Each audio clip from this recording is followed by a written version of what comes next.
What's up guys? Welcome back to the channel. Today we're going to be carving this flame box elder for our buddy Lance down at Kingman Computer Repair, and he does all of our computer work. The guy's awesome. So if you guys have been watching for any amount of time, you know that me and Dad, we basically give all of our knowledge for free. We've got almost 2,000 videos, so we would really appreciate any likes and subscribes. It really helps us grow the channel and in turn grow our business and helps us continue doing what we're doing. So click that little bell icon, click the subscribe button, and we'll keep the videos coming.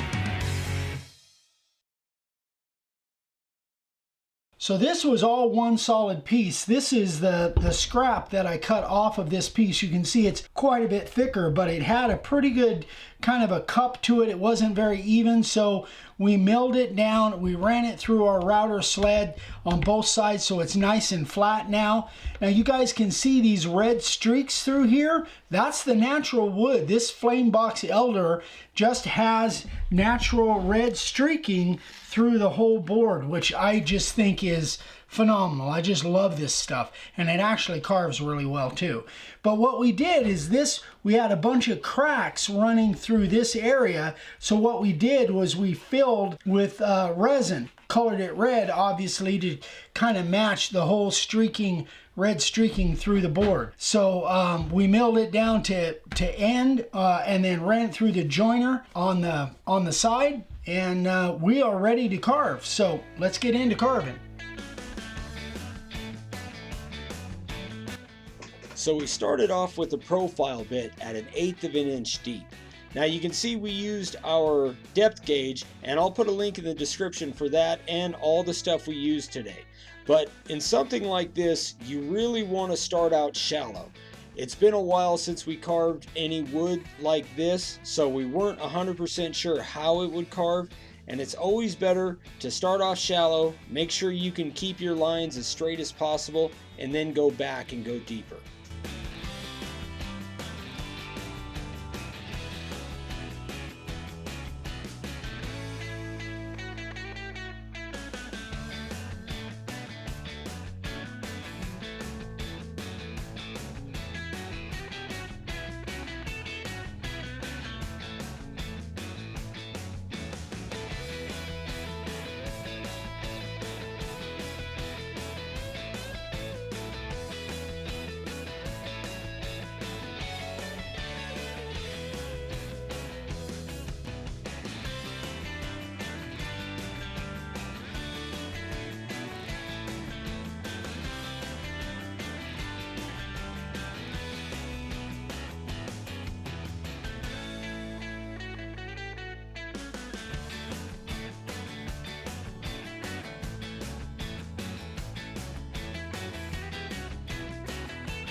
Once our initial lines were done, we used the same profile bit and we dropped it down to 3/16. And that'll give us the depth we want for our carving, and also give us a lot more room once we go in with a 90 degree and do all of the cleanup.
Then we took our 90-degree bit at 1/4 of an inch deep.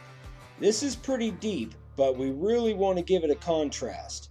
We went in and we took out all of the excess wood that is going to be black once this whole thing's said and done. We like to go in different patterns, that way it gives it a random texture in the background and it ends up looking really cool.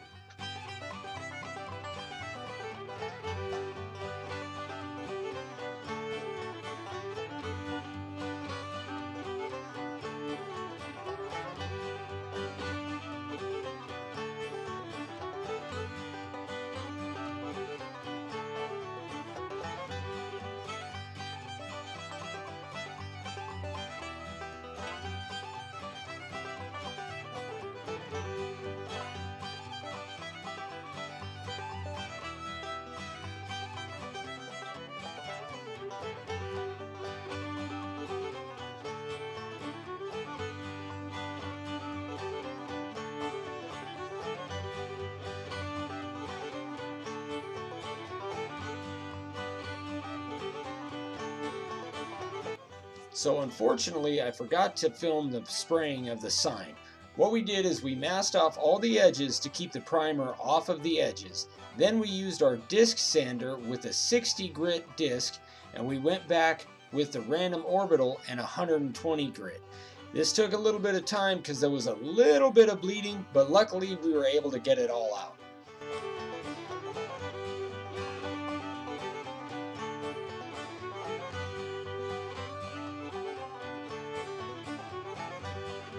For the edges, we just used a hand sander that we got from Frank. Thanks, Frank.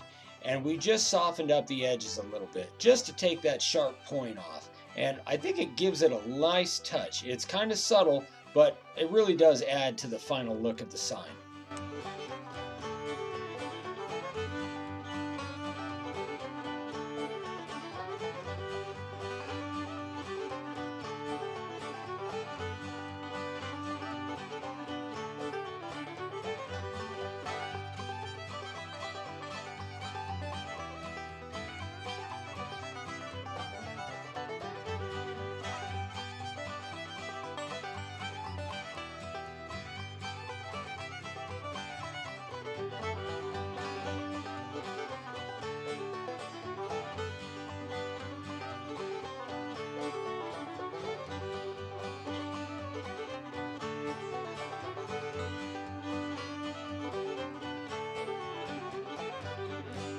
Alright guys, so there it is. It's all done and it looks awesome. This flame box elder is beautiful. We love working with this stuff.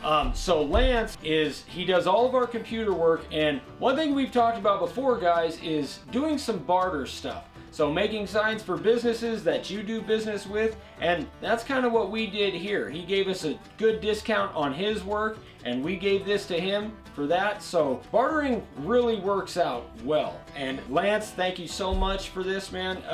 And we hope you like your sign. So as always guys, like and subscribe. If you have any questions, you can shoot me an email, ryan@makeawoodsign.com or dad@eric@makeawoodsign.com. Thank you guys for watching. We'll see you on the next one.